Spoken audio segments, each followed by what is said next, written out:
All right. Hello, everybody. Amazingly, so the stream is late today by several hours, mainly because I was sleeping through when I actually wanted to, when we would normally go live, but I do want to put the show on, obviously. The other thing is, I don't really know what I want to do, so I came to like 5 hours later. It's 10 o'clock at night right now. I can't remember the last time we had a stream this late. We'll be going right through midnight if this is regular length here. I don't know what I want to do, so I came over and I saw you guys are in chat. Have you really been in Twitch chat talking to one another for like this long? I remember an old streamer I used to watch on one of their streams. They were, had lots and lots and lots of viewers, and they mentioned that one of the ways they got mods was they would lurk in their chat hours and hours after their streams were over to see who was still talking, and if there were regulars there, they would become the mods, which is kind of a cool idea. So everybody's now a mod. No, I'm no. It is very cool though that you guys are there. Kitty woke up. Kitty woke up. So what's the kitty thing? I'm really out of the loop with something else on Reddit at the moment. There's sometimes people will leave comments and they'll put faces of like, I think it's like an anime girl or something with like the sign for gender of female next to them. It's like an icon that people post on Reddit now. What's that all about? Why are people doing that?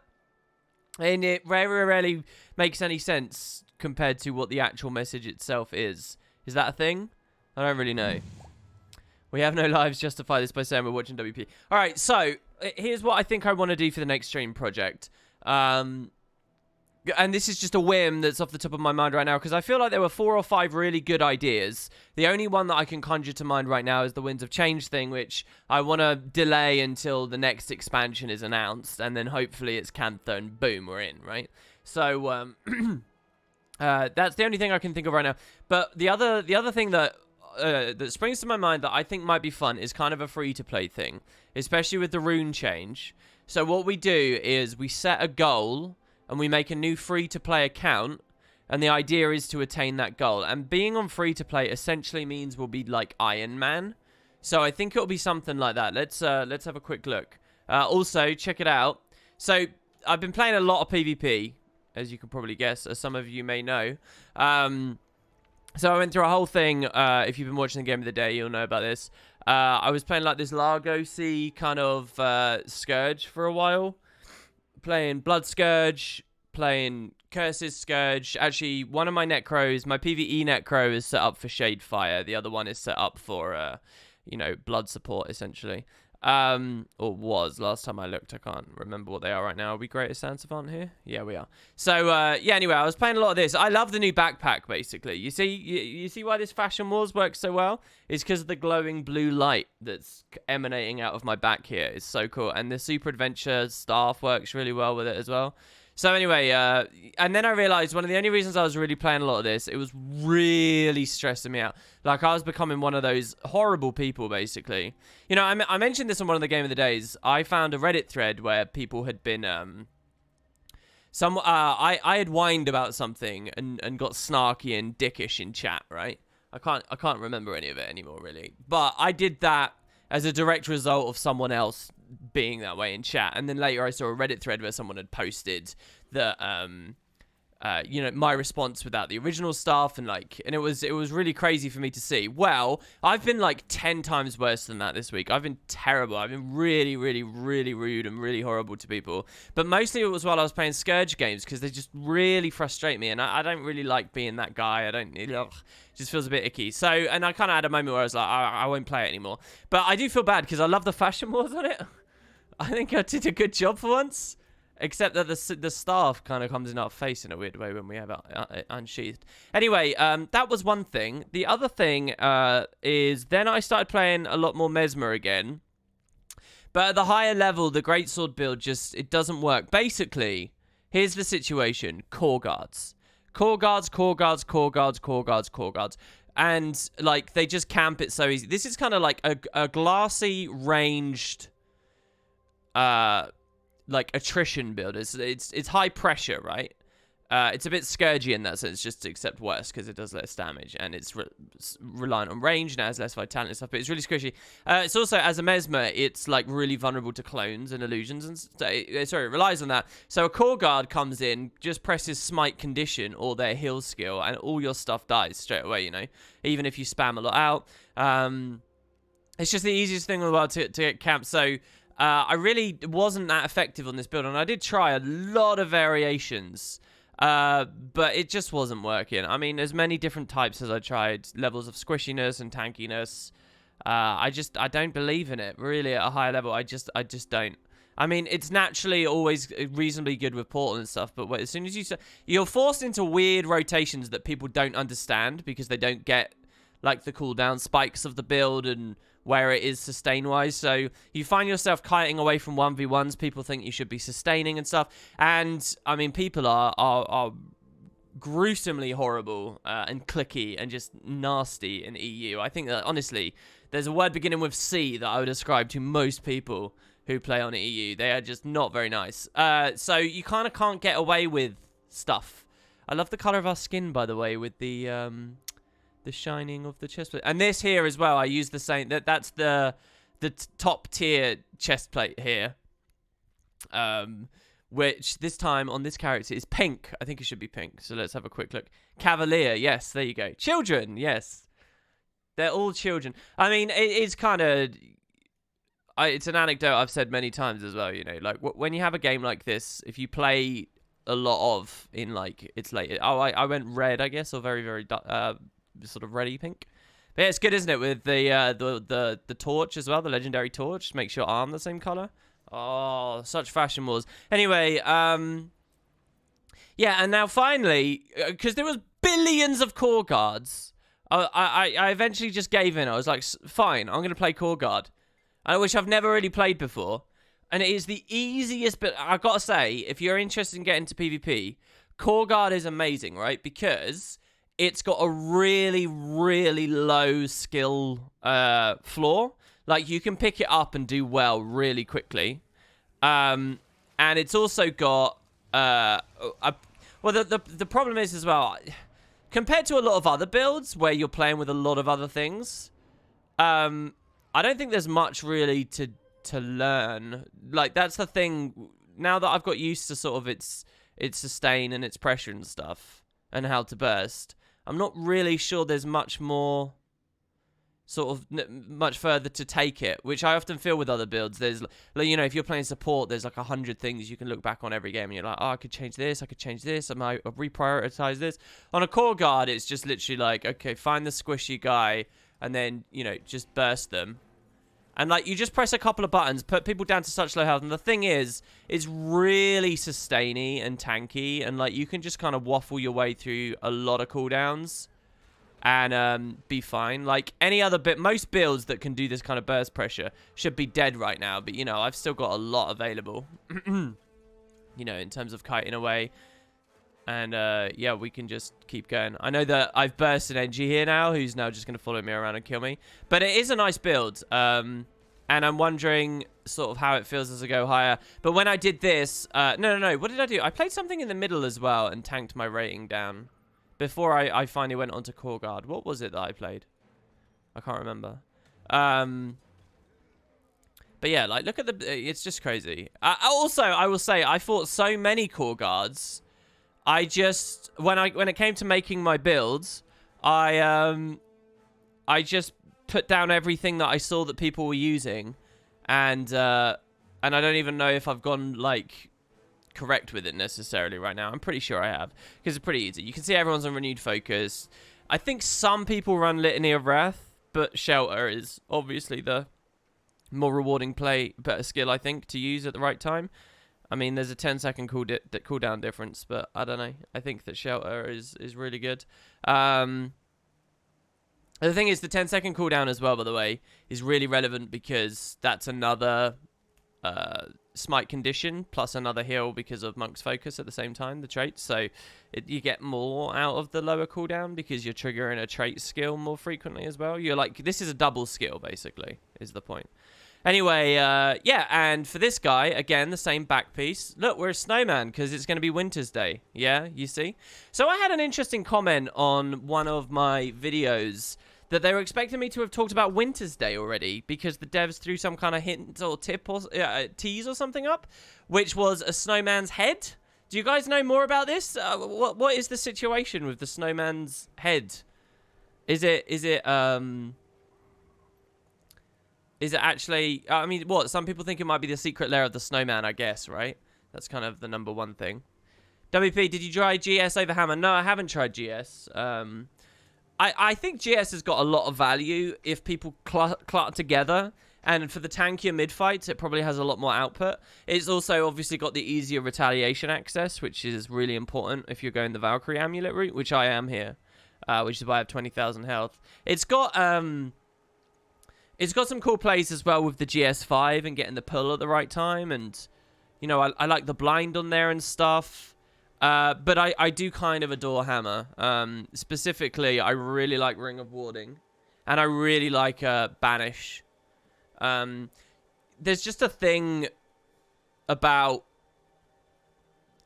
There's a lot of synergy with Banish and the style of build this is, in that basically you score a kill and all your team going to try and stomp it even though they don't have to. So you can banish it off the node and stop them stomping it, which is beautiful because then you get a lot more value out of scoring that kill. You keep the enemy team staggered for longer, right?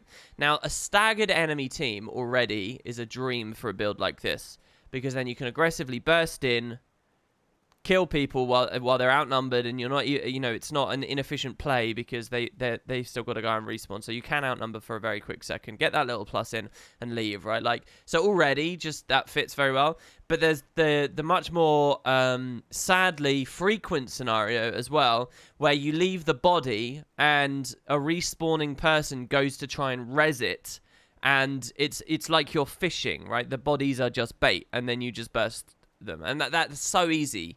And you burst the body and you burst the reser at the exact same time because this is an AoE burst, a point-blank AoE burst, and you just set that up for yourself so often and so easily. I really like that about this. While on GS, it's just like, oh, cleave it down and hope you've got a hollow that's going to, you know, overcharge shot or something.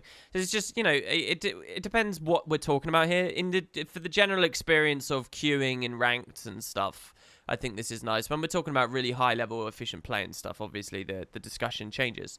But what I'm talking about is representative of the general playing experience. Now, oh no, I remember why I tanked. Okay, so let me tell you something. Last night, I was up very, very late last night. I actually produced a game of the day, but never uploaded it in the end because I didn't like it enough, right? But there is a real thing with EU. So EU has a higher population of people, definitely, which means it's really easy to get the higher ranks, right? I genuinely think being like Plat 3 EU is the same as Plat 1 NA. Like, that really is the so if you're it's like they're not called divisions, are they? Or are they divisions? Is Plat 2 a different division to Plat 1? I thought divisions were just the type of metal. Anyway, the element is legend an element. So basically, they definitely have a higher population. However, and this makes sense if you think geographically, it is a lot more spiky in terms of when it's active.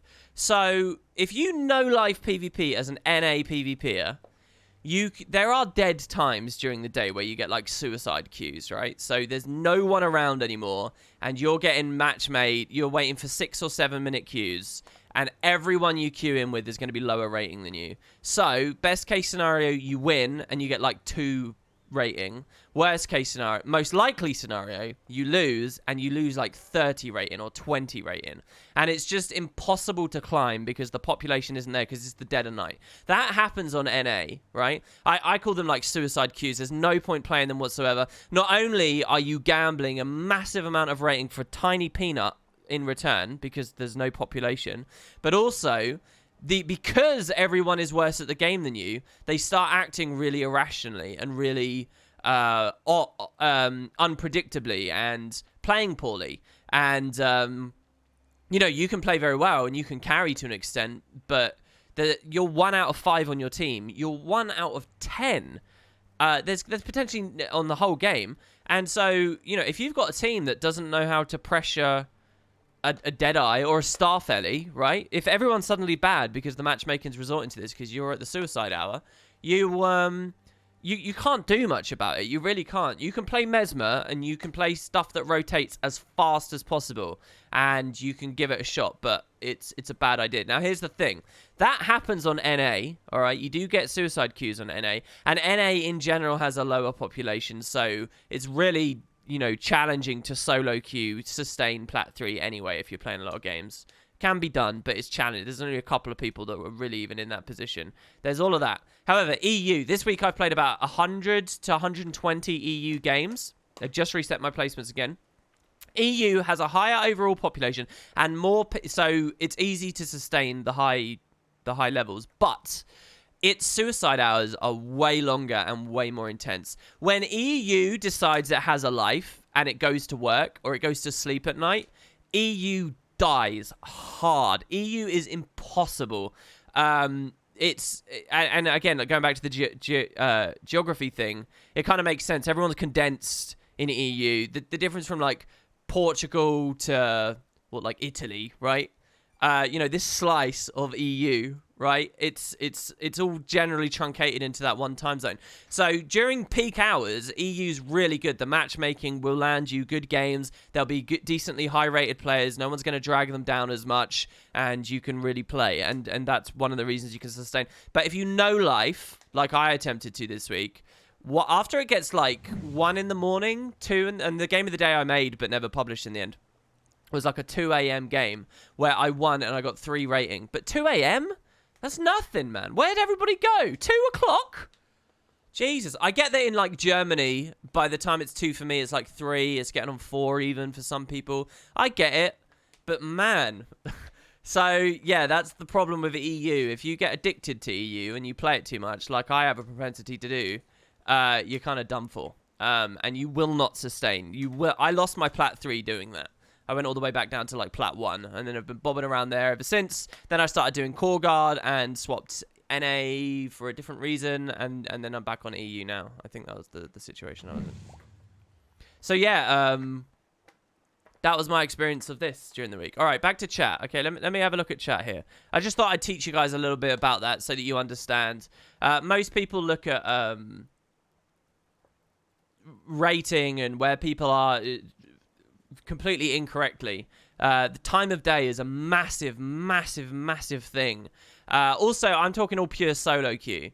I reckon if you were reasonably decent, you only played at the right hours of the day, and you duo queued, you could easily peak, get very high on the leaderboards very comfortably. But if you're very casually playing on your own and you're doing... No, you can be intense in the games, but by casually, I mean you're a bit of an introvert, you don't want to speak to people too much, stuff like that. Then that can be your problem. Like I guess I am. I'm you know, I tend to be pretty isolated. Okay, so yeah, let's go back to the snowman thing. Change the pants. You like the holiday outfit, but the leg armor doesn't fit? No, it's really good. It's the snowman rooster, man. I love this back. Look at that. Look at the red back there. It's brilliant. Look, I don't want to just look like a conventional snowman. How many people have done that over the years? Oh, I found out how to put the snowman hat on with a scarf, and I dyed it red and white. Come on, there's nothing interesting about that. No. The bounty hunter legs is amazing. Look at that. And the color coordination. I don't care what you say. That is brilliant. And then we got the sand jackal for the snow. See the snow? Yeah, you see that? It's too good. Even better, I have a snowman miniature who will say hello. We'll put him on the screen here. There he is. He bobs around. He's got the coolest walking animation in the game. And look, that's quite a screenshot I've got there. Look how good the sky looks back there. Is it sky since we're in the mists? Questions. Weirdly, Ark is still showing me a thing. Yeah, I can't remember what I was going to say. I had never used Hammer on Guard before, but I really like it. Oh, no. I accidentally clicked off of the stream. No. I accidentally clicked on a Tomb Raider streamer I watched. Oh, no, with a misclick. I've lost every single comment people left.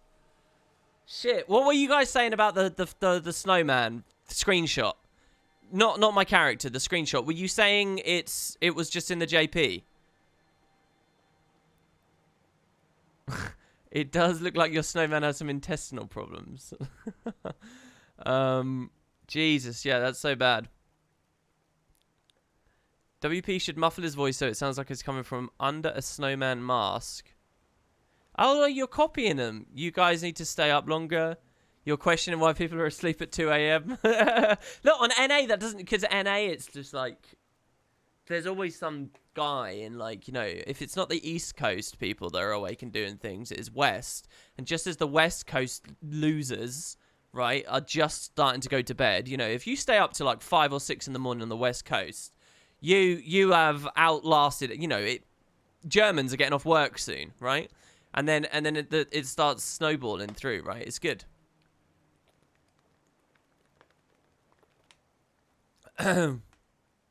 All you care about is whether we get dancing gingerbread decorations, right? I do really want dancing gingerbread decorations. Oh, yeah, that was the thing we were going to do. We were going to take a closer look at the Guildhall. Oh, no, we did that, though. We kind of did it. I'd love to get more decorations. You'll say British in how you talk sometimes, am I? So I found you mentioning British. I don't know. This is a weird anecdote. For those in Discord, you'll know I started listening to retro wave and synthwave and stuff recently. Anyway, so there's this band that I really like. When I was a bit younger, there was like kind of a poppy. Well, I don't want to be rude about them or whatever. I actually really like them. But there was a band that some people know called Busted, right? And one of their singers broke off and did his own like post-hardcore-y, post-rock kind of band called Fight Star, which I really liked. Anyway, and he did Fight Star. This guy called Charlie did Fight Star with this guy called Alex something. I can't remember. Langsford, maybe? Anyway, so recently I got into synthwave and retrowave, and I started listening to this band called Gunship. And in Gunship, they sometimes put British accents and voices in the music. And I was like, that's kind of, you know, they've got this line that it's like an anti-suicide song almost. It's a cool song, but it's like, it's a new song about that sound kind of retro and 80s and stuff. And there's, what's it called? When you grow up, your heart dies. You guys should listen to this song, right? Anyway, in it, it's got like all these like British voices. I was like, why are there all these British voices and British accents here? Like, there's one bit where a woman says, "It's not a bad life. It's not a bad life. It's just a bad day." Like, and then the song keeps going, right? I was like, what's going on here? I looked it up and I ended up finding out that all these artists I've just mentioned, they're all the same. Like, the guys behind this band Gunship were also this Alex guy was also in Fight Star, and it's so weird. It's like, if you're a musician in the UK, like, you seem to just be connected through all these millions of different routes. It's true, we're all in each other's neighborhood. WP should listen to Cherry 2000 soundtrack by Basil Polidoris one day. Good stuff with the orchestra and synthmist. See, I'm not really too into orchestral stuff that often. I'll give it a try. We'll see. Oh, you prefer McFly? Them's fighting words. Didn't they combine together? Didn't they do a band called McBusted or something recently? I think that's a thing. Yeah, there you go. Jules really likes that track. I like the track too. I think it's pretty good. Basically, I just let YouTube autoplay this long playlist with all that different music and stuff on it. Anyway. Right. Let me scroll up here. I should use Massart boosts for the full rooster look. Really? Do the Massart boots? Oh, the Brogans. I did look at them, but I like the snow on these. Unfortunately, the Jackal snow. I like the snow, so we're gonna stay with the snow. Check out Guild Wars 2 Twitter for a video announcing Winter's Day, and tell me that thing at the end isn't the secret lair of the snowman. All right, I'm gonna look at it. You guys won't be able to see it because I'm a great streamer like that. But I'm gonna watch it, and we're gonna see what happens. Guild Wars 2 Twitter Winter's Day. Prepare for Winter's Day in the real world with these community-created stencils. No, that's not what we want. Come join a discussion of game development in 2018 on Guild Chat. That was on the 7th. Oh, that was yesterday. Was that any good? Did anybody see Guild Chat? I forgot it again. Last week I watched it and I was thinking of getting back into it, but no. Oh, they have a lot of retweets. Don't forget to share your best roller beetle racing moments. I don't see a video that they've tweeted out anywhere. It was a really good one, was it? It was good because Joel was there. Oh, wait. Joel being the action cam guy, right? That Joel?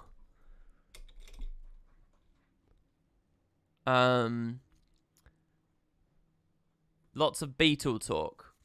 Okay. Do you guys want to elaborate any deeper on that? I can't find the video. Races week 2 starts today. Participate in any one of the 5 races and don't forget to opt in. I actually haven't done a roller beetle race yet this week. Should I do one here on stream just before we get into our next project? Let's quickly do one. Which one do you want to do, guys? Also, this character, we'll do it on the snowman as well. Screw it. This character's never PvE'd, so we'll see where he's actually been, what he's done. A gingerbread mini that jumps around and cheers when we're idle would also be a cute reward for Winter's Day. Yeah, a mini would be brilliant. You're right. And a tonic. Just do everything. Give me give me a gingerbread house for my guild hall, a gingerbread tonic. I want 5 varieties. I want daddy gingerbread man. I want mummy gingerbread man. Wait, mummy gingerbread woman. I want little ginger girl, little ginger boy, and little ginger baby.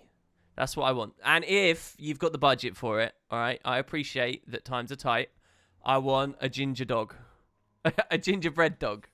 That'll be great. And then I can build my gingerbread house in my guild hall, and I can get some guildies, and we can each be each of the different tonics, and we can each have our minis, and we can hold hands. And then I'll take a screenshot of it and type hashtag Guild Wars 2 community is the greatest. Love heart, love heart, love heart, XOXOXO. And we'll probably get retweeted. What do you guys think? Could maybe get that? Get a cheeky little retweet. Oh, someone's got a gingerbread emote. That's awesome. Dark says, lol hasn't even moved since the tutorial ended. Yeah, I mean, why? He's never PvE'd. That's it. It's just get a Sylvari and get on in there. All right. So I guess since we're next to Gandaren, let's do the Gandaren one. If a gingerbread man lives in a gingerbread house, is the man made of bricks or is the house made of flesh? It's all made of gingerbread. Okay, that's it. You don't have to... From his perspective...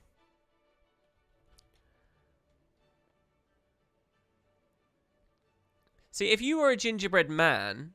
We would probably be monsters, wouldn't we? You wouldn't want to be anywhere near us because we eat you, you know? It's like us meeting cannibals. No, it's not. They're not necessarily cannibals. That's the point, right? So they're just, you know, they're our prey. Do they like eating human? If they're now made, you know, is everything reversed? Do they now eat food that we don't like? You know, what would a gingerbread man eat? I'm not sure. I mean, he is a man. This is too deep for me. The philosophy behind ginger people. Gingerbread people. Why do I keep saying that? Jesus Christ. Oh, here you go. We got the tweet. Hold on. All right. Good job, Kairos. Let's have a look here. So what? I just put that on the end of the URL, do I? All right.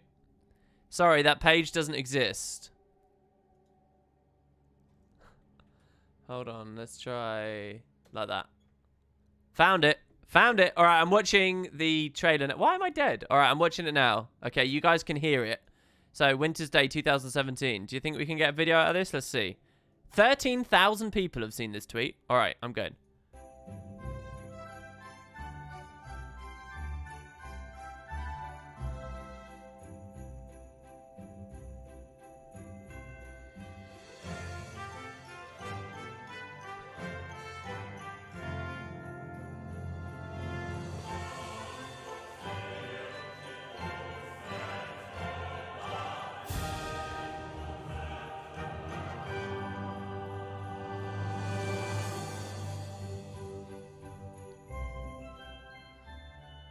Huh. I don't know. What is it I'm looking at here? So there's a snowman in the pavilion, and then it shows a snowman's head in a block of ice. And the background, it does look like a big snowy cave. I don't recognize it necessarily as the jumping puzzle. I'm not being funny. That's not the jumping puzzle, is it? Is that actually the jumping puzzle? I'm guessing people have had big discussions about it already. Is it the jumping puzzle? Doesn't look like it to me. And you might think, well, why would they do it if they're not the video if they're not announcing anything new? But I can't believe I'm dead here. What the hell? And we're never going to get res. People are just going to drive past. The thing is that they will just do a little thing like that as a promotional piece each time. Right, let's go out this way. We should have this music at Death Cam when it's Wednesday. That would actually be a nice little thing, to be honest. That's along the lines of, you know, I think waypoint audio should change based on the expansion you're in, you know? When we were in the jungle, the sound effect on waypoints should have been slightly tweaked, and the visuals of them should have been slightly tweaked to represent, you know, and it's not necessarily about the lore justification, though you could also have it be that. So it could show, you know, that they've been hastily constructed or something, you know, they got a slightly more Heart of Thorns-y green tint to them. Oh, I guess I was killed by a creature, not just, yeah, because you can't die to full damage on a map. I'm going to grab this waypoint before we do it. Yeah, so I think they should have done that, and then in POF, they could have, you know, sounded slightly different, add that. And those are the little things to me that it's like, yeah, that's really high quality stuff. And I'd like, yeah, a festival having unique death audio, same thing. I didn't know I needed this till you said it just now. Yeah, it's just, there's lots of little things like that in the game that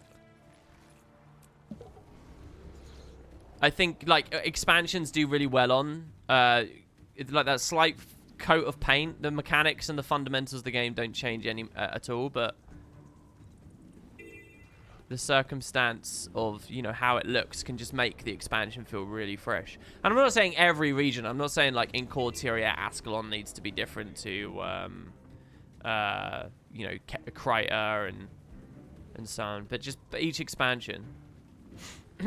But again, I don't know. Both of the expansions so far feel like they've been wanting in certain aspects. Both of them fell off in their acts, their stories. What's the phrase? Not their final act, their penultimate acts, maybe. If you get what I mean. Shit, I always hit that keg, and that there is what I did the first time I ever played this Beetle course. I was boosting, but when you go up that hill, you go off the air. And, yeah, it screwed me. I lost a good, like, what, 20 seconds on that? Please do tricks. Look, this is just a casual thing so that I win a Volkswagen Beetle. That's all I'm doing this for. Alright? I'm not going for records right now. Am I enjoying the races? Yeah, they're good. I mean, I've not really spent much time playing them. So you go. That's it. I'm now qualified, am I? Is that it? See you next week. In Heart of Thorns, the sound effects should have been almost fading or dying and being weak because Morgemouth was sapping their power. Yeah, that would be quite cool, actually. That would have been quite cool. What other little things? I said there's lots, but what other little things do we think they could have slapped a slight tin of paint over it and changed just a little bit? You know, like POF, one of the cool things was mounts. The visuals behind your skill bar. The graphics change based on what mount you're on. Yeah, you see, so we get like these griffiny wings down here now. And then when we go to the beetle, we've got like the beetle kind of tendrils and arms around. You know, they do little things like that. But not user interface, actual in-game stuff. I wonder. For some reason, nothing springs to my mind suddenly. So, did I get Ace Roller yet? Yeah, I think we got that on a stream, didn't we? I think we streamed it and we got it. I want more content that takes away gameplay features like the HUD. You want more content that takes away gameplay features. Oh, you mean like when we were in the Domain of the Lost and they get rid of the minimap? Why is that bear level 80? Oh, no, it's level 30. And it's just that it's written in purple, so I immediately panic. And the 3 looks a bit like an 8. You got it 3 days ago and it felt really rewarding. How nice it is to come in from the wind and the rain and watch WP with some tea. Oh, is it windy and rainy for you, is it? It's very late at night. Well, it depends where you are in the world, I guess. Yeah, exactly. Like the departing. Yeah. I want more stuff like that too. Super Adventure Box does it as well, obviously. Totally changes all that stuff. And has its fun there. Heart of Thorns no skill streams. No, I don't want to do that, Doug, because it's... Well, it might be interesting in that it's genuinely really hard, like, to theory craft a way through it. But the problem will be that some of the challenges will require, like, hours of AFKing and stuff.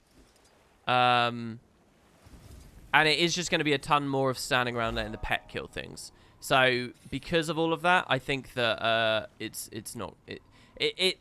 interesting in that it becomes so extreme, but it is also not really viable anymore because it is so extreme. Like, how would you kill Morgemoth without using any skills? You need a pet that CCs. It's not going to happen. I don't think it's a thing. If I take a mere moment to consider it, I don't think it's a thing. However, I do like this free-to-play idea. So look, let me have a look here. Since the rune change, that's really what's compelling about this to me. So let's see if we can invent something here that might be fun. I'm on Wiki right now, and I've typed in free to play. Free to play accounts have a number of restrictions placed on them with the intent of preventing malicious persons from using them to disrupt the game and to encourage purchase. Am I dead in the same place again? How quick am I getting eaten alive? Oh, it's because I'm low level. Right, obviously. Well, that's an extra risk to roll a beetle. Okay. So, the devs tried to be really nice about these restrictions and have them not be a big thing. But we're hoping that there is something interesting about it so that we could accomplish getting a legendary or whatever. I'm tempted to say high-level fractals, but I feel like that maybe should be a different series. But you know, so that we could do stuff. We have to figure out what the restrictions are, and then what we're going to do is try and figure out what our goal would be as well. Is it to do one specific thing, or is it to like do a full house, if you will? Like, all right, you need to be a PvP Dolyak, you need to be a World versus Worlds. Bronzy, you need to be, you know, X, Y, and Z. But let's see what the limitations are. Certain limitations apply to all accounts. Guild Wars 2 original accounts do not have access to Heart of Thorns or Path of Fire. Additional limitations only apply to free accounts. Character levels. Some content is restricted until at least one character on the account has reached the minimum level requirement, after which all the characters on the account will then have access, regardless of level. So I can't mail anyone till level 6. That's irrelevant. I cannot leave starting areas until level 10. But one waypoint in every starting area is available. Yeah, which is the lame thing that basically meant Asura gates are pointless ever since free-to-play. That I still grumble about. That's why I can come here. Is there anything fun we can do with that? The fact that we're locked? I don't know. I cannot enter Lion's Arch until I'm level 35. That's becoming an increasingly odd limitation. The reason that that's there is so that... Oh, hold on. Sorry, I thought we were looking in-game. The reason that that limitation's there is because that was, like, the presumed hub of the world. But now that they've started selling off other hubs in the gem store, it's kind of, you know, less of a thing.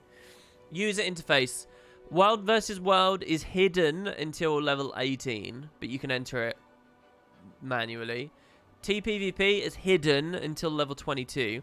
So, like, PvP we could do on a free-to-play account because you got Core Guard, you got SD Thief. There's quite a few. Here was a PvP series I thought would be cool, but I didn't really want to do. You'd have to do like full houses, right? Where the goal is to win 9 games in a row, right? But each game, you have to swap elite specialization. And you can only pick from within your expansion. So you'd go for the Heart of Thorns full house. What you have to do is win 9 in a row. You've got to win a Scrapper game, a Berserker game, a Dragon Hunter game, and on and on and on. And the order you pick can be totally determined. So, you know, you'd pick like what you think the worst is first. You know, you'd pick your Berserker build first or your Scrapper build, and you got to get the 9 game. You got to do the full 9. And maybe Heart of Thorns is a thing. Maybe easy mode is Path of Fire, right? Because everything's power crept out the ass for Path of Fire. So, you know, pick literally any POF elite specialization, and you're gonna do all right. Just start on Renegade, right, and get that out of the way with. And then the rest of them, literally, Renegade is the only one. Every single other one is decent. Yeah, you do the 9 games for POF, the 9 games for Heart of Thorns, and then you could also do a free-to-play 9 games where you have to get every single class. You got to do the 9 in a row. Anyway, I think that's a cool idea. You know. Making the 9 or making the 8.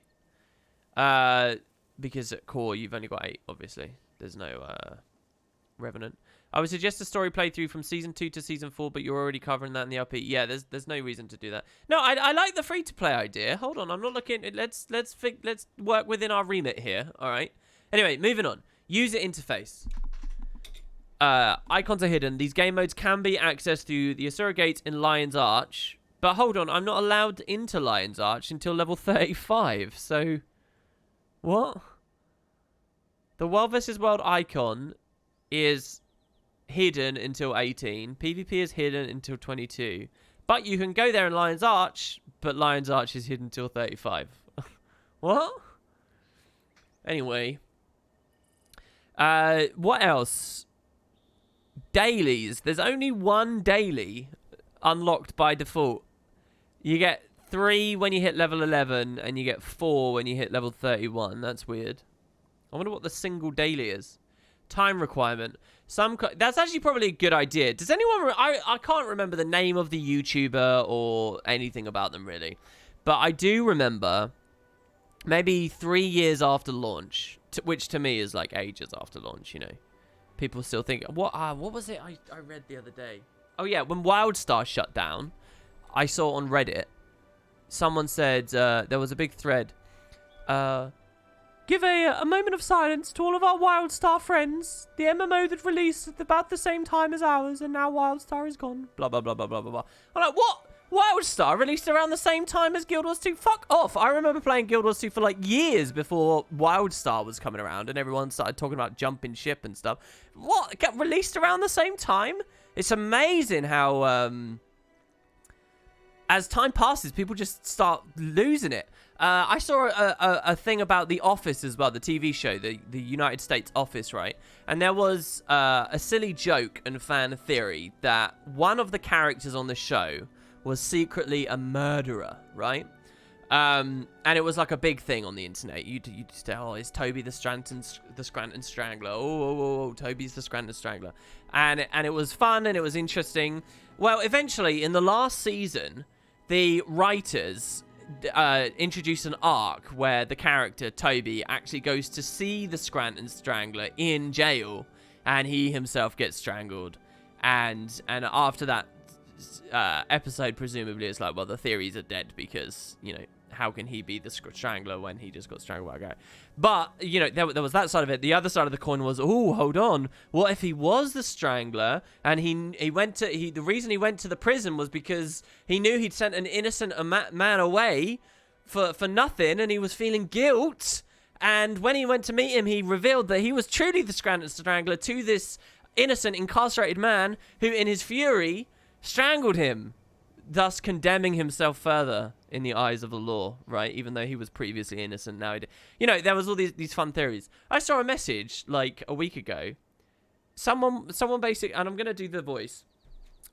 It's really ridiculous, this Scranton Strangler idea. I don't see how anyone could possibly do it. It's even true that he went to see the Strangler within one of the seasons. Blah, blah, blah, blah, blah, blah, blah. So everybody's talking about this is clearly foolish.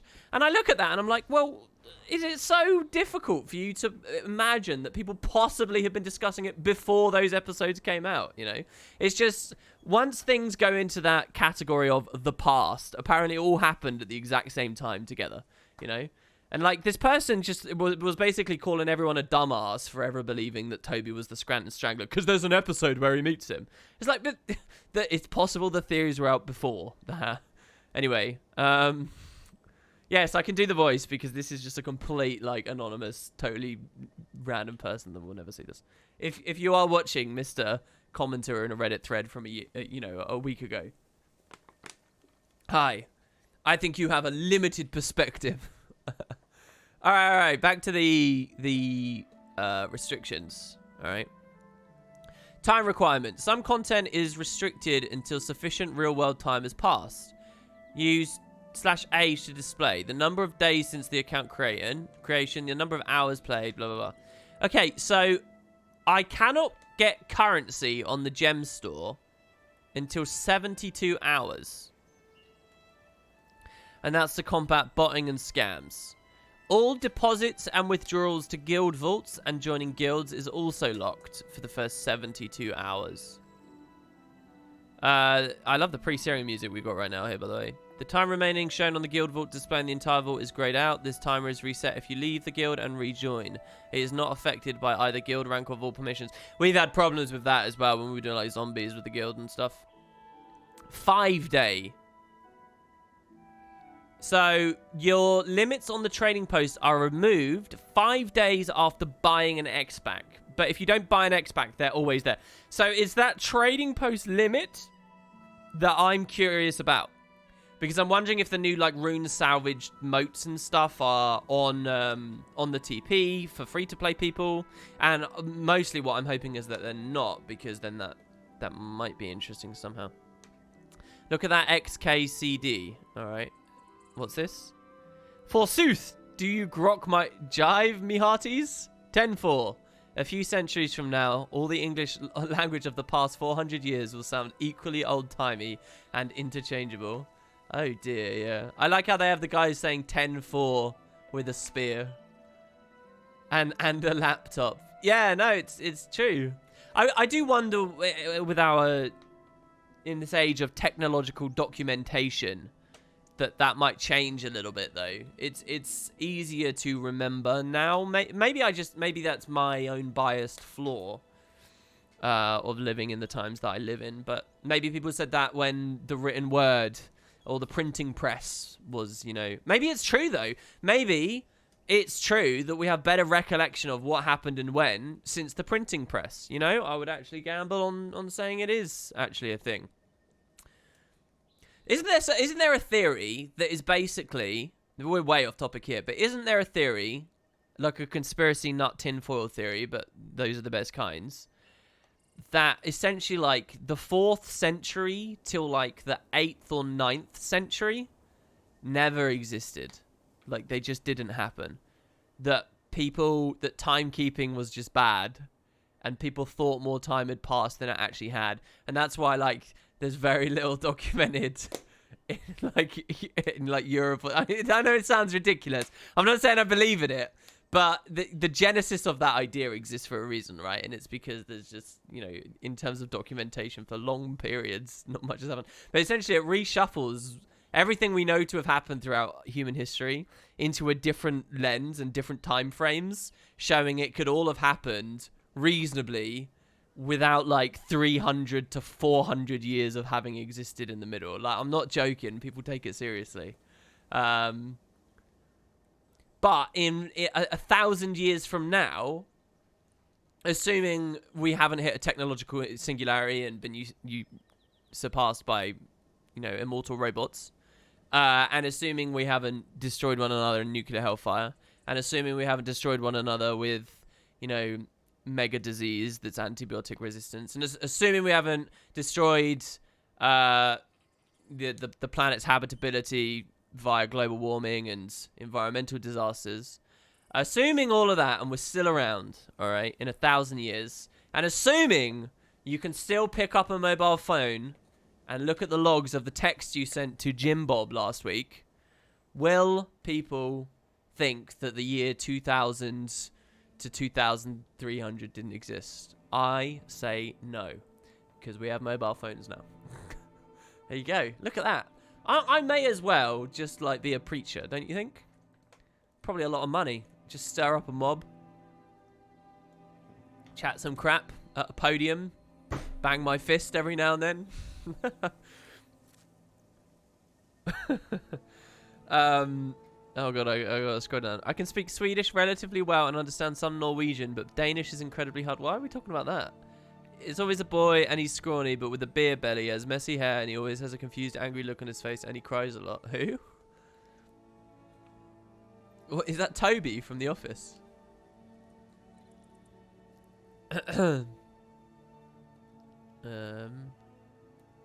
Scrolling over, scrolling. Yeah, nuclear. Really, WP? Really? Oh, it's midnight for you. Happy Sunday, I guess. All right. Okay. Back to the account restrictions. Right. So there are TP restrictions we'll have to look at in a second. So 7 days. There is a restriction of 500 gold per week on the total amount any account may receive from a guild vault or in-game mail. If this is exceeded using the guild vault, then the withdraw button is grayed out. Oh, these aren't free-to-play restrictions. These are just any account restrictions, aren't they? Yeah. Okay, all right. Within the first month...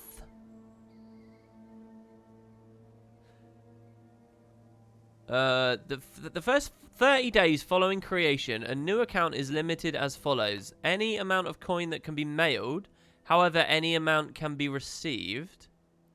Value of items, both deposited into and withdrawn from the guild vault. When it says value of items, it's not comparing that to the TP, is it? It just means literally what the devs gave it in terms of gold value. The amount you're allowed to get increases by 1 gold every 10 hours. When this limit is exceeded, the error message appears as, this transfer would exceed the total value of transfers allowed for new accounts. As you continue to play, your account will be allowed to transfer higher values. New account limits are necessary to protect your online experience from fraud and illegal trading. We apologize for the temporary inconvenience.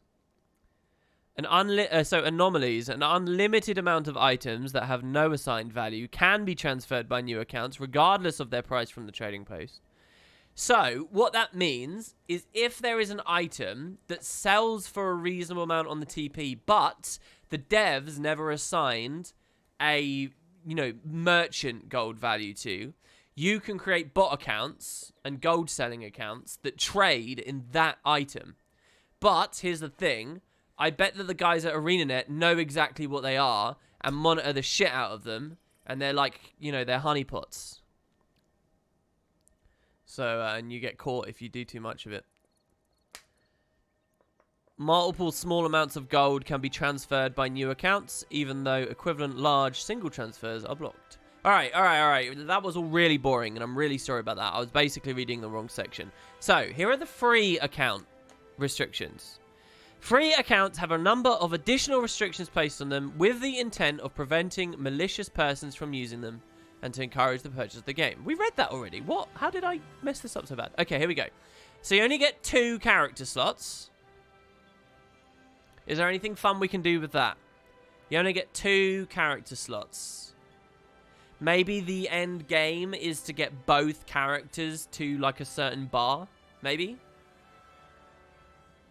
There's some kind of challenge revolving around just having those 2. Oh, I have some subs. Yes. I don't have my thing available. It disappeared last weekend, and I haven't looked at it again. But thank you very much there, at least to Mad Minds, who I just saw, and to anyone else who subbed today. It's awesome of you, and I will have a look at your name specifically in an upcoming stream where I can find my thing back. All right, let me scroll back down there as well. Okay, I saw an interesting thing in Reddit regards to people giving away account codes. The dev was asking for people to mail them the account code so they could mark accounts, preventing people using that CD key as evidence of account ownership. Interesting. People used to fast before Christmas. Fasting in winter. I never would have known about that. That's essentially us, basically. That was supposed to sound sarcastic, and it didn't in the end. And then I actually became intrigued by the idea. Because, essentially, you know, the reason I was being sarcastic about it is because hibernation in mammals throughout winter is obviously very common. But now I am actually curious in terms of, like, our evolution and where we developed on planet Earth. Nobody really hibernates in like... the climates around the equator, right? Because there aren't really seasons there at all, right? So is it nice and normal and natural that some of us end up developing customs like that? I suppose food is limited in agrarian societies where the harvest only gets you so far, and you've got, you know, it's got to get you through half the year or whatever. Maybe. Anyway, no, just distract me. Okay, we get 2 character slots. Bags. You only get 3 bags. You get a 20-slot starter bag and 2 expansions initially empty. So you get limited inventory. Maps and content. Starter maps are only till level 10. Lion's Arch at level 35. There is only 1 waypoint in every starting area automatically available for transport before level 35. In-game that just made me think about a pacifist run, because what just went through my head there was, in what world? So okay, let's say I'm on a free-to-play account and I've ran to the boundary to Kessex, and now I've got the error. Oh, you got to be a higher level to do this, so why don't you go to another starting map, right? So I was thinking about that error message and why that's in the game. And I was thinking of the logistics of, like, how rarely someone would see that, because the first 10 levels are extremely quick. You guys know how fast they are. The thought of, so then I was thinking about the various maps, like what boundary is really close that you'll actually get there. And Queensdale is the closest one I can actually think of. Like, none of the other ones, like, you got to get pretty far through Caledon, and it's wormy and writhy enough. Like, Brisbane? Come on, you're going to be level 10 by the time you get there. So then I started thinking, well, what if you weren't ever killing any mobs? Because a lot of the experience is, like, bonus XP. And then I thought, well, what about events? And I thought, well, but if you're not doing the kills, then you might not be tagging events anyway. And I thought, well, then there's just hearts. Well, pacifist runs are a thing. What if you tried to do, like, a free-to-play pacifist, and now you are actually exhausting all of these because you can't move yet? And that all just whizzed through my head while I was trying to talk about something else. And then I realized that sounded like a very different challenge. Free-to-play pacifist? I don't know. I don't think there's any way we can actually make that mean anything, that level 10 restriction. Is there? But that's the only way I can imagine that that's a thing. Even pacifist, just unfogging the map and getting POIs and stuff, you're very, very likely to very, very quickly be done with level 10 by the time you hit one of those things. See, here's another idea I did have. Oh, I'm remembering this now. What if there was an avoision, a map avoision run? So the idea is you can't unlock any POIs, or you can't, you've got to do something interior. I don't know what you'd have to do, but you have to do it without getting any points of interest. Like level 80 without a single POI, right? Avoision is a word, look it up. All right, and I hope if you do, you'll find Kent Brockman on The Simpsons complaining about that in the newsroom.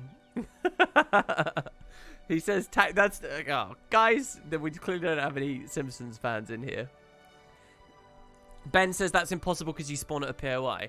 Yeah, I was thinking that as I was saying it and looking at it, but it's an arbitrary thing, Ben, isn't it? Because we can just say that the impossible one is ignored.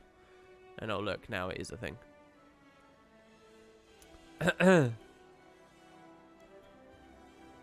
The arrangement of one's financial affairs so as to avoid or minimize tax liability in such a way that is not clear whether this constitutes lawful avoidance or illegal tax evasion. Avoision. It's a word. Look up, see? Boom. WP cheats on his government confirmed. I was actually reading about the Panama... There's a thread about the Panama Papers right now. And there's a lot of celebrity names on there that you might not have expected. Like Emma Watson is like...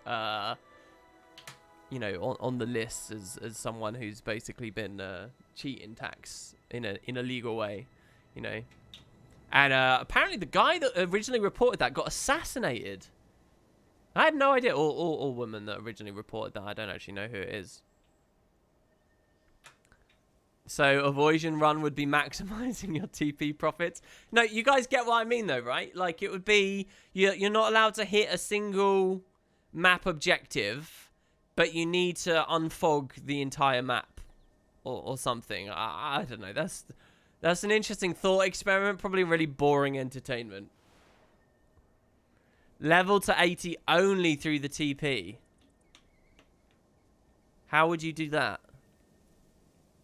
Is there any straight up XP granting thing on the TP?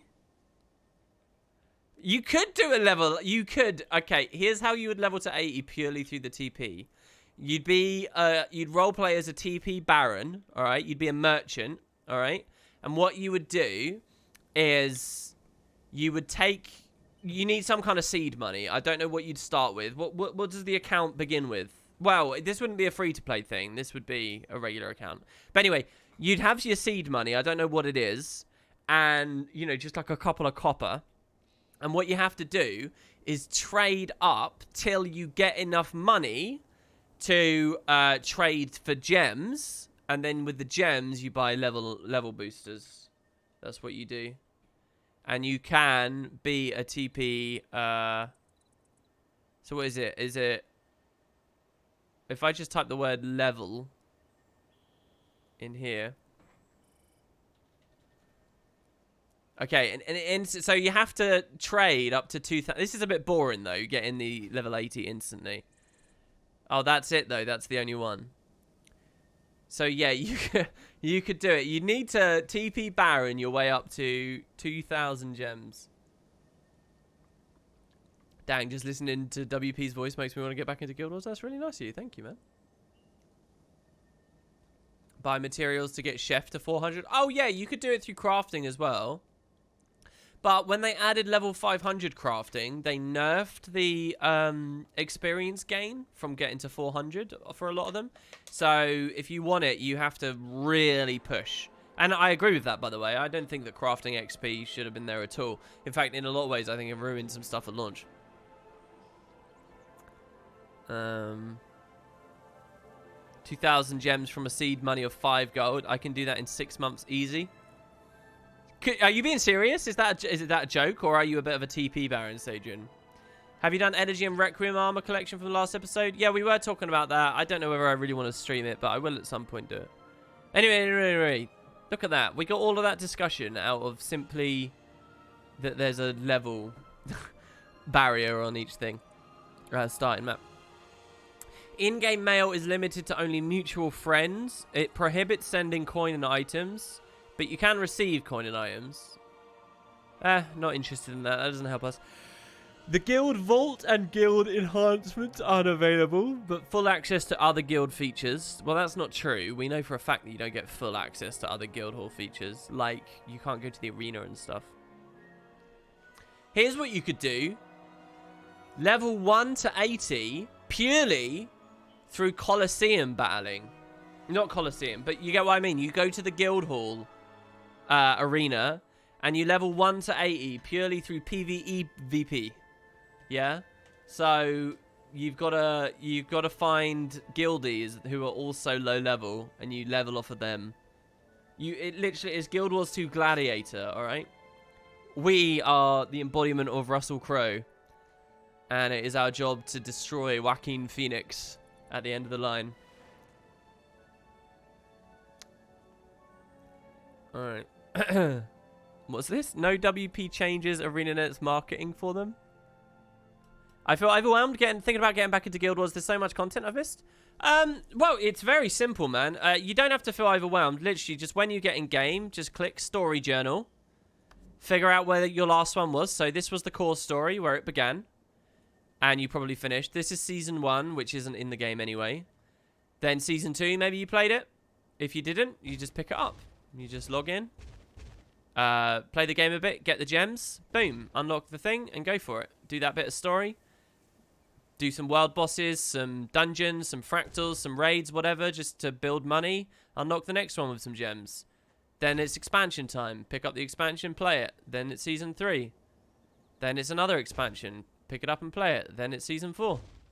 And by the time you're done, there'll be a few more on there as well. That's it. That's all you got to do.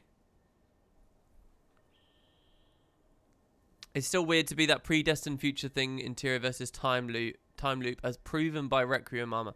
Oh, so wait. Did the Requiem collection basically say go further with the idea that Tyria is a fractal? Season 1 when? Yeah, I don't know, man. I don't know. I would still... No, I can't honestly say I'd be more excited by a Season 1 re-implementation than a new expansion, but it's very close. And in terms of the health of the game, I think a Season 1 re-implementation would be better. Yes, Long Live the Lich is still free for the Beetle thing. Yes, that's also true. So if you log in right now, you get a double whammy of free episodes. Yep, which is pretty good. And if you do want to pick up POF, I've got a link underneath. WP, you should do the Requiem collection. At least the first parts aren't expensive and have the story. It's pretty cool and interesting. It has to do with time traveling. All right, maybe on tomorrow's stream we can do that. But let me keep reading this here. Chat's available. You cannot use map chat, but you can see it. Whisper is only for mutual friends. Oh, weird. Very weird. So check this out. If you are a free-to-play account, you're not allowed to whisper anyone, right? And you're not allowed to whisper anyone because they don't want you gold selling and stuff. However, so your entire time through the game, you're not allowed to whisper people unless you've both got each other friends listed, right? However, if you get yourself the mentor badge, you can whisper people. But hold on, how do you get mentoring if you don't get masteries? Do you get masteries as a free-to-play account now? That's another thing, you know. Under general, there is now like a sense of beat the game and go do the mastery insights, and you get the core Tyria masteries. So maybe the end of the challenge is to get all the central Tyria ones. These are all locked because I'm not level 80. Alright, interesting. So anyway, you can whisper people by... So you can... I like the idea that all the bots become mentors just to whisper people. Players cannot use custom emotes like /E. Oh, what's /E? I've never used /E in my life. I did just type in chat. I don't see what it says there. Oh.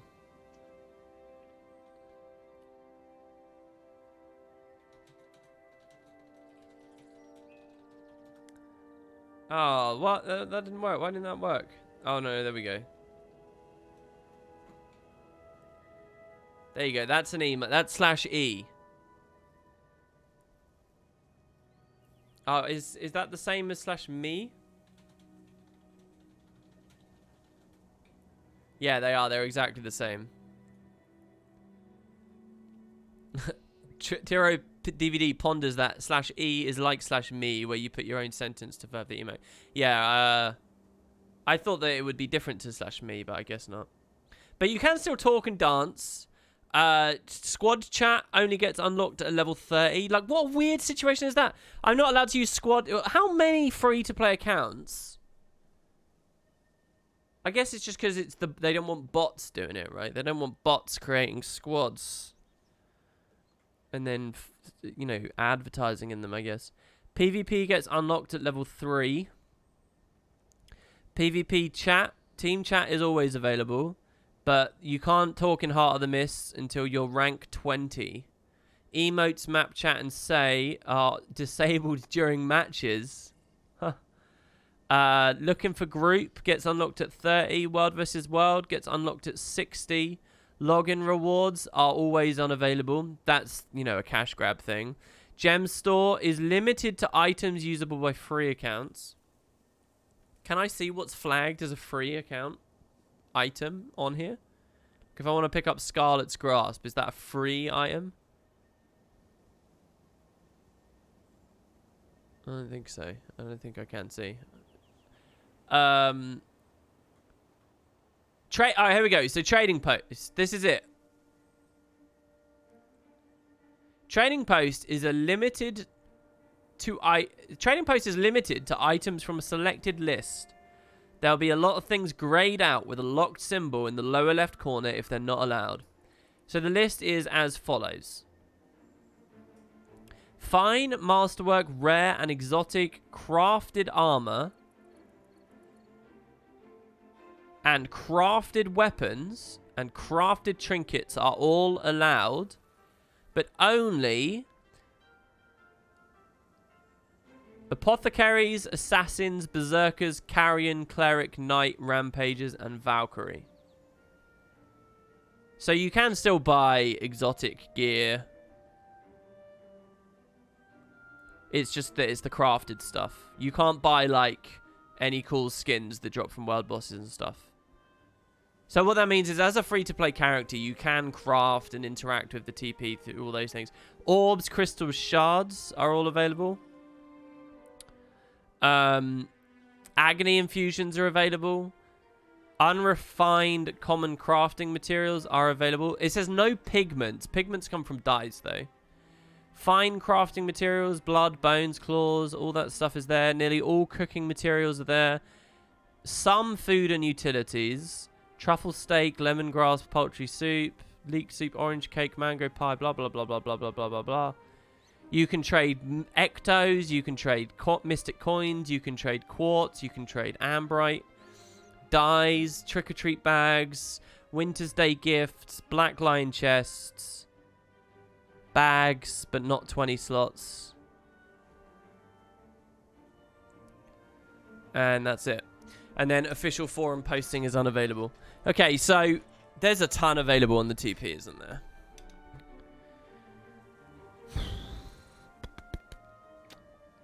That's not restrictive enough, is it? What can we do that's exciting with that? Yeah, basically core and vanilla stuff. Yeah, exactly.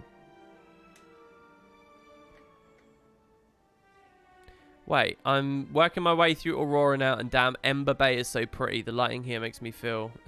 Yeah, Ember Bay is a really great map.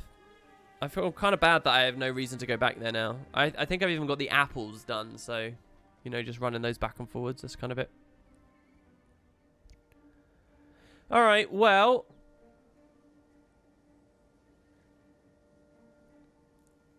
That's a free account. They became available in 2015. Trial accounts were previously available during trial weekends and had similar restrictions as the free accounts.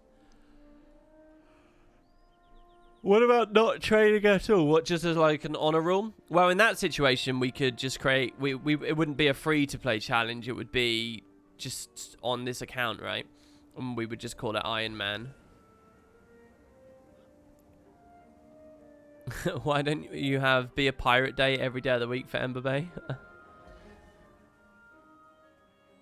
Ember Bay released while you were interning in Greece. Damn, that's awesome. Chess 0 to Hero. Dog, it has to be Guild Wars, man. I would like that, but it kind of has to be Guild Wars. As a fun bonus thing, a bit like the Stellaris modding stream, definitely. If we find a bit of time, it might be a cool thing to look at some point. But unfortunately, I did it again. I'm so bad at that. Oh, somebody just did the hard mode exclamation mark emote. Is that because of the content of this stream right now? We haven't used that for ages. I can't believe that emote is still hooked up. What is this about chess? I mentioned on a whim many streams ago now that I think it would be cool to learn how to play chess properly. I used to play it a lot when I was a little kid. That doesn't mean I ever got good or really remember anything about it, but it was a thing that I used to do. And I mentioned quite recently, we're going to get eaten alive by sharks here if I'm not very careful. I mentioned it'd be really cool to learn it again, but stream it constantly. So you play like minute chess or bullet chess that people do on, you know, you just stream chess all the time. And you just see how good you get eventually, right? That's it. That's the whole thing. That's 0 to hero. You learn a new skill. Another idea that's been floating around on Discord is learning German streams, because I'd quite like to learn German as well. So you just stream from your humble beginnings of learning the difference between what der, das, and die. You and Do, it's good to see you. Well, that feels like a bit of a dud now, doesn't it? I've been thinking about Timey's situation. Anyone else think she may transfer herself into Scruffy like Blish did? Yeah, they could be setting that up, definitely. I mean, they might even be setting up that Goric is still alive. Oh my god, my ear just started ringing really weirdly. Despite having been defeated, you know, the golem might reappear or something. Hey, WP. I fell crazy behind on the LP, but I'm catching back up. You're up to part 70 now. Good time to start catching back up, because I've just started rolling episodes out again. So, well, actually, I wanted to get another 2 out so far this week. But yeah, we just picked it back up, and we're in the final stages of it as well now. So I'm really glad. Ben says, wait, Goric died. Wait, no. I messed their names up. I messed their names up. Wrong way around. Yeah, the little golem fella. That's right. Yeah. That Blish could still, you know, he might have another machine that he transfers his consciousness into. Yeah, I mean Blish. There's a possibility Timey uses the restorative Mordrum pod fluids. You saying that just makes me think Logan, and I want to see, you know, like the whole thing with Logan was I was sure he was going to become a firebrand, and, you know, he was going to be all Condi oriented and stuff because, you know, blighting fluid. And where's he been? He's nowhere yet. Damn. Feels bad, man. I wonder, you know what's sad? One day, they're going to lose, like, a high-profile voice actor, right? And I'm going to be really bummed out when that day lands. Do you guys want to take bets on who it will be?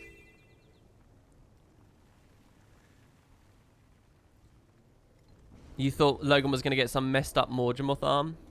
Yeah, he's going to attach an axe to it, a bit like those... Like, which is the Mordrum variant that has that big axe, and it's like a part of their arm, isn't it? They better bring Zodja back now that even Snaff is back. That's, like, sacrilegious for not having those two meet again. Maybe, yeah.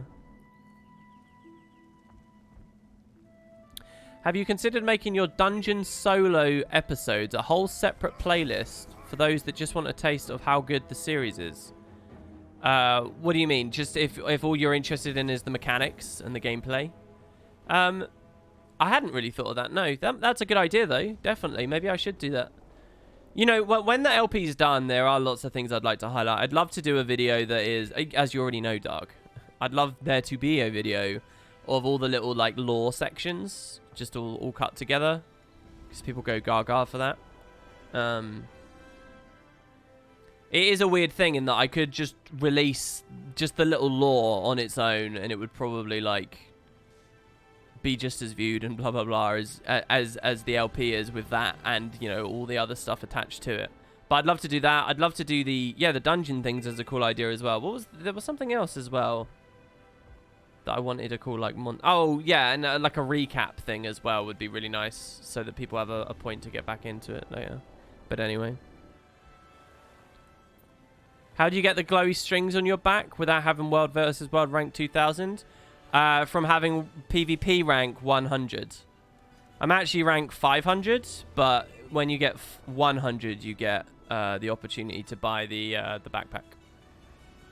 It actually looks different, but I think the visual effect is similar, yeah. You really enjoyed the dungeons being soloed? Some legitimately engaging gameplay? Yeah, thanks, man. I mean, I think they're really fun as well. Can we kill a level 30? We have to be really careful.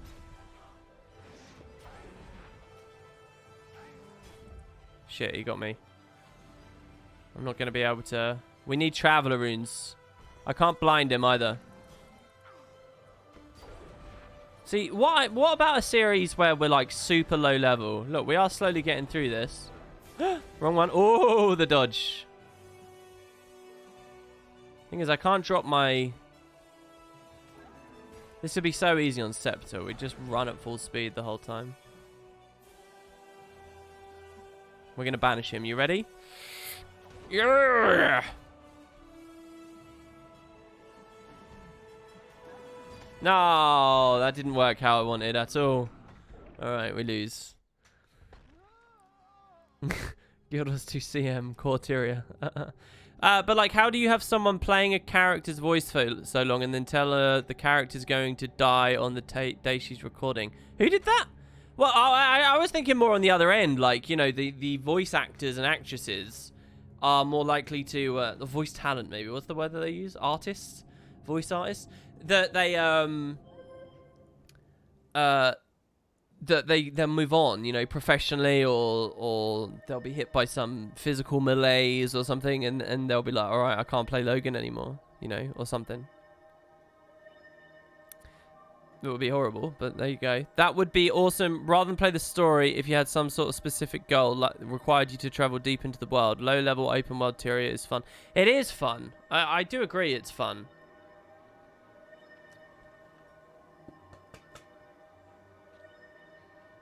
The best, my favorite versions of the various challenges and stuff we've done were back before they locked story to level gates. When it was like, you know, be X level to do Y thing. Referencing the recent behind the scene with Air's VA, her reaction to Air's death is priceless. Are you going to do an exploration dungeon playthrough lore series? What my current plan is once we close out of the core story, I will look into doing a mini-series of explorable paths, and the format for how those are produced is still up in the air, but one idea I really like is that I play them with the guild. We run through, and as we play, the guild knows that I'm like trying to record the story and stuff.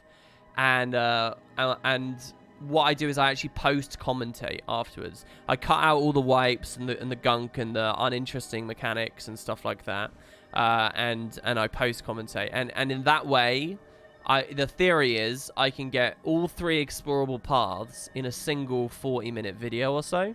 And the mini-series in total would be 8 to 12 episodes long. And you might say, well, hold on, if you're doing all the explorable paths in a single video, why is it that you're going to have so many videos? There's only 8 dungeons.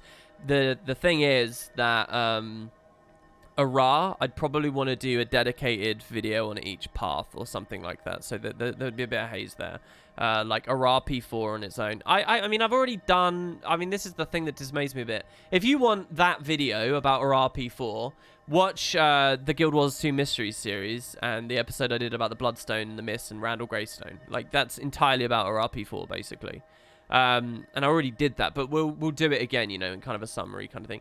Is especially important because, like, P3, you know, showing Dragon Cleanse corruption and stuff, and Glorse, the Aura of Glorse and Glint, that's like that's core story. That's like really important stuff. That's so defining for Heart of Thorns and the corruption of the Sylvari and the immunity of the Sylvari to other Elder Dragons, and, you know, Glint and all of that, and rolling into Path of Fire still, it's extremely relevant. So, you know, Ara really needs that dedicated kind of look at it. But yeah, I'm thinking it would be that's the format I do. For what it's worth, when we get out of core, I've got that. There's also going to be a Super Adventure Box series going out for you all. Then there's also going to be... so the Super Adventure Box series is a full playthrough, all secrets. Was it all baubles? I don't know if it was all baubles, but it's absolutely everything. Every blog post, every bit of trivia, every bit of behind-the-scenes lore, every bit of cut content from the first time Back to School came out, and every reference that the devs make to old games that I know about I show off and I edit on screenshots of old retro gaming, showing off that stuff, which I don't know anything about, and you know I'm totally clueless in that arena, and that's fine. But Wiki was awesome, so kind of helped me out there. But that's the Super Adventure Book series, and if you're on Patreon, you can already watch that. Every episode's already available because I produced it back in April when Super Adventure Books was last here. The idea was to have Core finished about Halloween, and you would be watching Super Adventure Books right now, or if not a month ago. But yeah. Yeah, and so hopefully then, yeah, World 3 comes as well, Benji. Next year, 2019, the year of the dragon. No, the 2012 was the year of the dragon. But next year, Season 1 returns. World 3 appears. World 4 as well, why not? New expansion. New playable race. Haven't we seen Elder Dragon minions corrupted by other Elder Dragons? Or am I confused? I thought I saw branded X. Well, now that their magic is mixing together, we've seen that they create hybrids. That first started with Ember Bay and the Vine Touch Destroyers and whatnot. That is something we're now seeing, yes. But initially, there was kind of that separation there, you know. Next year with build templates? Yeah, there's quite a few big things on that list, I think.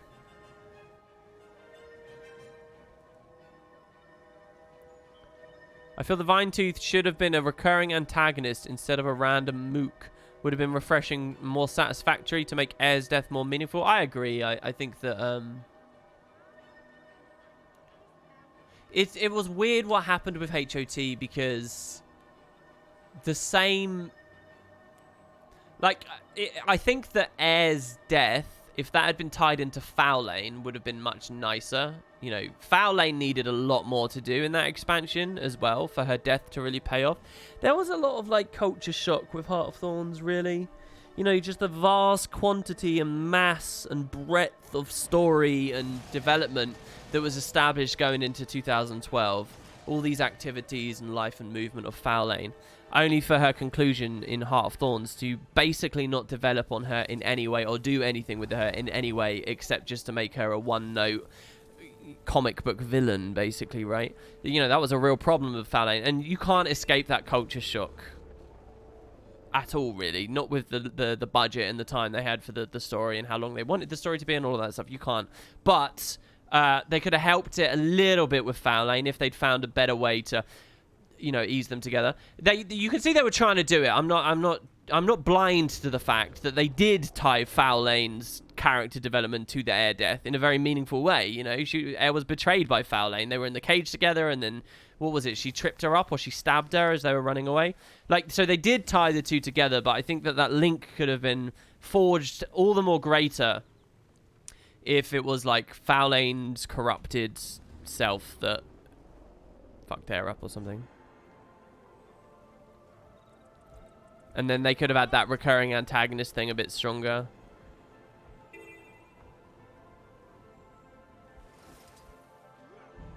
Apologies if you've talked about this before. I just got online. Do you think the Living Story season will be finishing off the current Dragon story or setting up the next expansion story?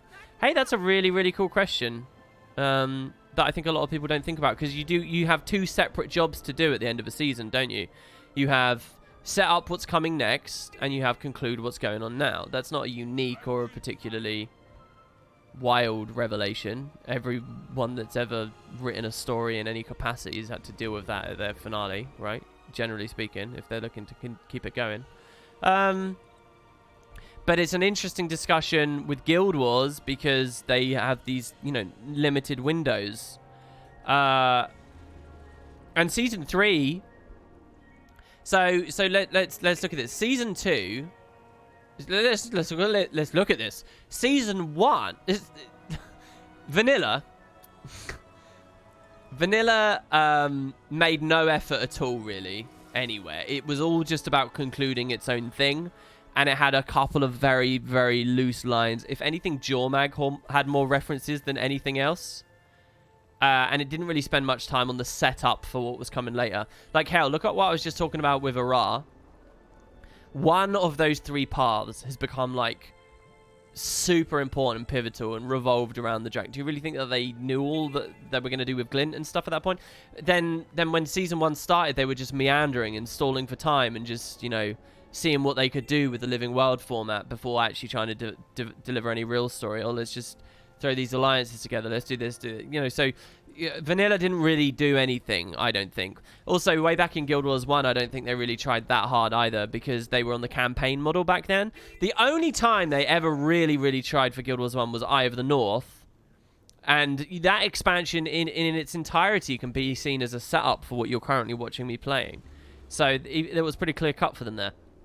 Anyway, so Vanilla, I think, was more content to just talk about Zaitan and the victory against Zaitan, and it just had a couple of lines lingering on what might happen in the future. But I don't think the devs had a very clear idea yet. They were, you've got to understand the culture of how Guild Wars was released for that company, in terms of they were really happy to just go with the flow and throw shit out if they didn't like it, and just innovate, change it. And what that meant was they didn't really have much hard and as far as I can tell as a fan looking from the outside anyway, they didn't have like a lot of hard, clear-cut plans and ideas.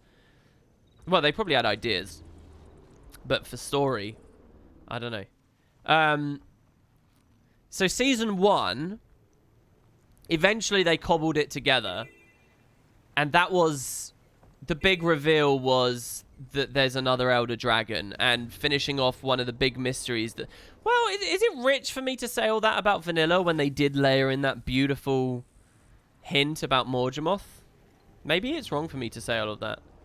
But really nailing down the Morgemoth thing, and the conclusion of season 1 was about revealing that there's an Elder Dragon, another Elder Dragon. And season 2 was all about the end of it was all about rolling into the expansion. So they didn't really have their own conclusions, really.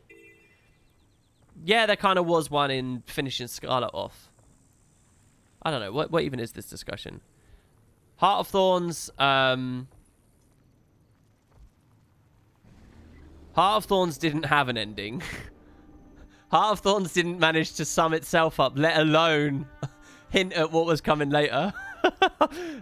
Heart of Thorns forgot to have an ending and just like deal with the absolute most important story beats. That is that the antagonist is defeated, and then just left it.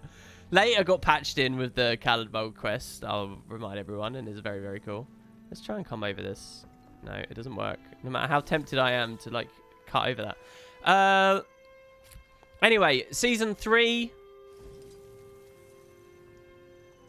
So this is the original anecdote I was going to take. You ask me, hey, this last episode of Season 4, what are they going to do? Are they going to focus on this Elder Dragon, or are they going to focus on leading in the expansion?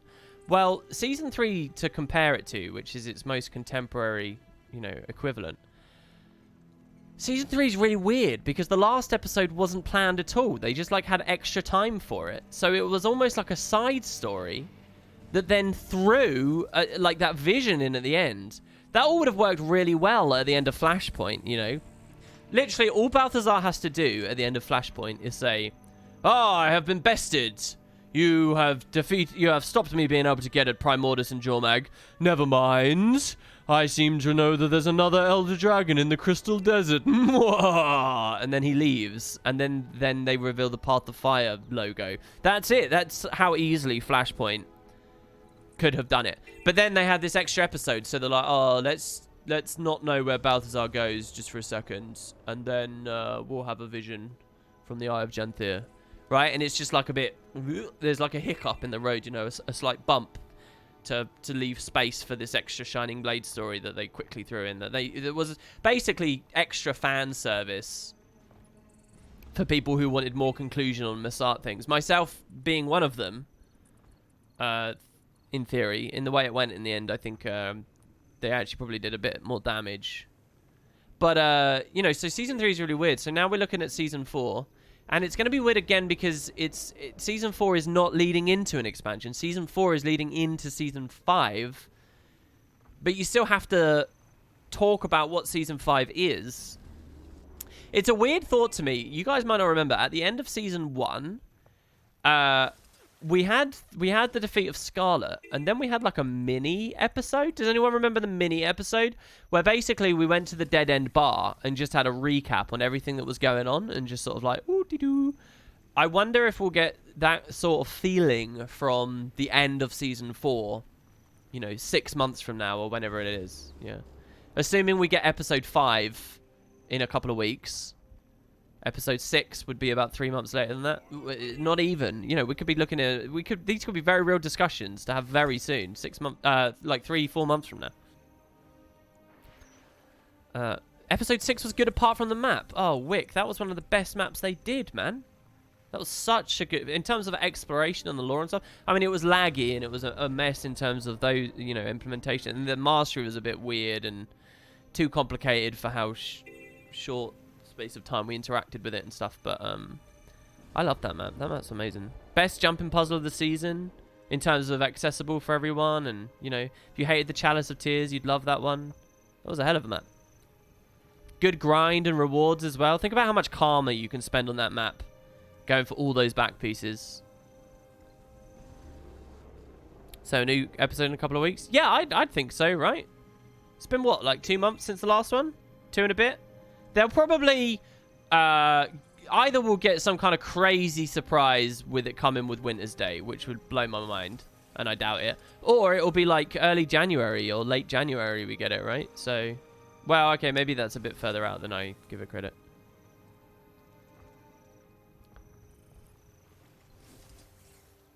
Bitterfrost was your favorite? Yeah, Bitterfrost is my favorite too, but just because Bitterfrost was better, it doesn't mean that Siren's Landing was bad, I think. I think Siren's Landing was really good.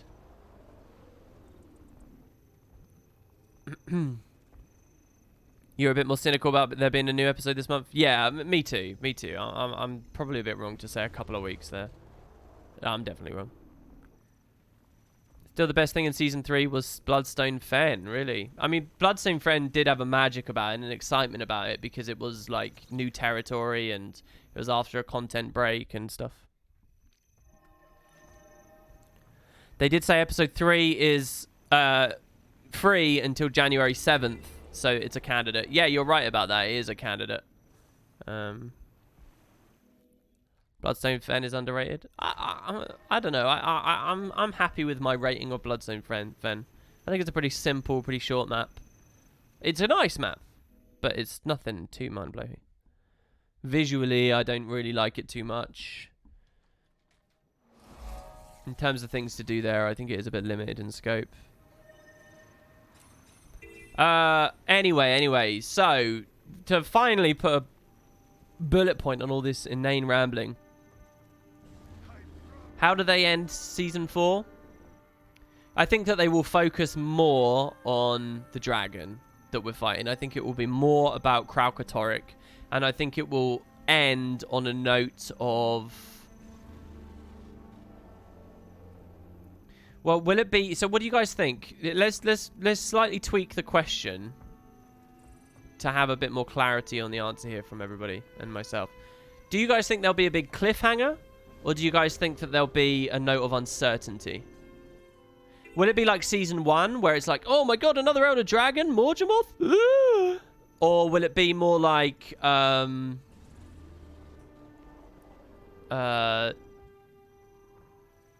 hold on, 1 minute. Or like Vanilla, where it's a bit, oh, well, we'll see what happens. There's going to be danger out there somewhere, and we'll be ready to fight it. The show goes on. You know, which one do you think it'll be? It can't be both, damn the moon. You can't establish some major threat and, like, thing. Oh, God, we got to deal with this. This is crazy. This is important. And then also, you know, you can't you can't do that. Can't have your cake and eat it too. That leads to the whole... Well, one of the problems with Guild Wars in a nutshell, that why aren't the dragons doing anything? Does anyone feel that anymore, by the way? I reckon that's a really good question to ask. Does anyone still feel like the Elder Dragons don't do enough? Or have the devs properly... Because I think that that's like a plague that is probably haunted... It's like a spectre that's haunted the writer's room for... a long time now, I think. And I think if you actually look at the development that they've gone with, even since like Season 2, the finale of Season 1 even, right? So like, oh, okay, these dragons are supposed to be important. So what do we do? Well, this new one's just woken up. Let's establish that when they wake up, they get really active and do things. Okay, so what would affect players? Waypoints. Remember that vote we did? Everybody wanted the cheap waypoints. Let's break some waypoints. That's the Elder Dragon directly doing stuff. Let's have it invade some early maps. That's the okay. Let's do a story where it's affecting some of our player characters. And we got to kill it really quickly. Okay, we did it. All right, but hold on. There's still 3 dragons left, and we've still got this question. The Elder Dragons aren't doing enough. How do we solve that? Well, why don't we, like, concoct some way to put 2 of them asleep? Let's have some of them be relevant, and let's put them to... Okay, all right. So we'll do that. Good. But there's still one alive, at least, doing things. I mean, we got the Deep Sea Dragon, but kind of his gimmick is that he's not, you know, that he's mysterious. So that's fine. But what about Kralkatorrik? He's got to be doing things. All right.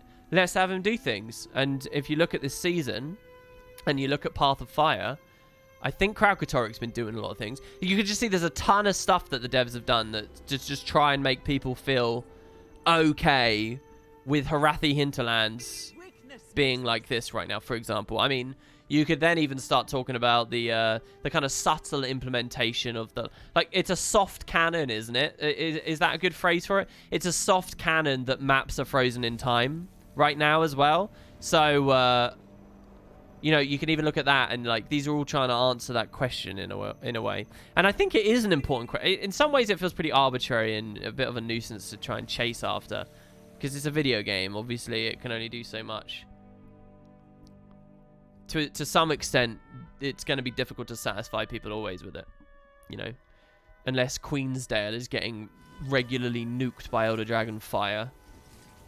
And rebuilt like a dynamic event. So yeah, that's my question to you. Do you think that they've solved that now? And my answer is actually yes.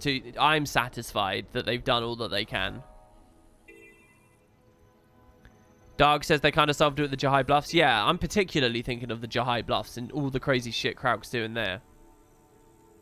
You know, and even when we're not directly interacting with stuff, we're hearing about them doing things. Like Bram and Rox fighting against Jormag and stuff, like off-screen. You think they should be more of a threat to the world at large, not just localized areas? Well, again, like off-screen, when we played Fariner on the stream on Monday, you know, they were talking about... well, this isn't the Elder Dragons, but hear me out. They were talking about how Joko has opened all these portals everywhere and Tyria's getting attacked and stuff. Now, we don't see that, but we kind of get that sense, right? And this most recent release, Almora's hunting Kralkatorrik and followed him in her airships and stuff. You know, we get the sense that there's a lot of conflict and things going on.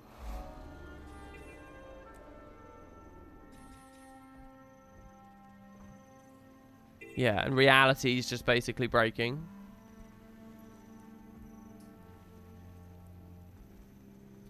Braham? Well, yeah, Braham is how I would say it, but as always, with Guild Wars and Tyria, it's not how I want to say it. It's another fucking way. If I had it my way, I would still be saying Tyria and Lysa and... what was the one I was... Literally, it was on my mind when I started. That was cool! We just, like, wall drifted around the water. Did you guys see that? That was awesome. There's a lot of words that I... Ratasum. Ratasum. Oh, I am the Sura from Ratasum. Ratasum. Why is this a long U sound? I don't know. You know, I'd be saying all that stuff. Yeah, Menzies is blatantly Menzies, by the way. Mengus. I'm Team Menzies all day. That's right. Just the big reveal that Mengus has been the mastermind behind us the whole time. Boots would be proud. I don't think he'd be proud. Boots is too good at the Beetle. He's too good. He's light years ahead of me now. All right, guys, I'm gonna have to stop now. Look, it's been a nice chat and stuff. It really has. But we have just spent almost 2 hours. I mean, what am I gonna do? Maybe Requiem stuff. Maybe you'll see me tomorrow and we'll do Requiem stuff. Does that sound fun? That might be the best way to go through this. Apparently the way they pronounce Abaddon is wrong. It's Abaddon. The only other Abaddon I really know is the Abaddon character from Lost, he was called Matthew Abaddon, and that's how they said his name there as well. So, as far as most things were concerned, I was pretty much on the ball with it. Tech in 5 minutes. All right, well, you guys have fun with that. We'll figure out something out. You can feel free to message me. I'll try and look at Discord a bit more. I got other videos I want to make, and yeah, I've been a bit inspired as well to talk about like upcoming stuff too in a video. So hopefully that'll be quite fun. Oh yeah, there was Abaddon in Azuric as well, but the cutscenes in Azuric were very. When I played it when I was a lot younger, I was not that into like the manual, and I couldn't have told you that you know, Balthazar was the bad guy. Yeah, no, hold on, what are you talking about? It's not Abaddon that's the bad guy. It's Balthazar, isn't it? And I mean his name there, Balthazar. Do you know how posh that sounds to me? How that sticks in my mouth as I say it, Balthazar. It's Balthazar. But yeah, that's a Balthazar in that, right? Balthazar is the god of death? Or was it? There's an Abaddon-y like mask thing at the end, and there was supposed to be a new god of death towards the end. Anyway, cheers guys. It's been really cool. To those of you who are sitting around chatting, honestly, it's very, very, very awesome. Hopefully I'll put on a good show for you tomorrow. Hopefully you enjoyed this, and yeah, take it easy guys. Have a great evening, and enjoy your weekends. See you soon.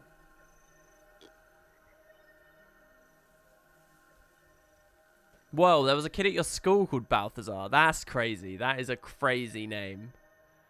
Wow.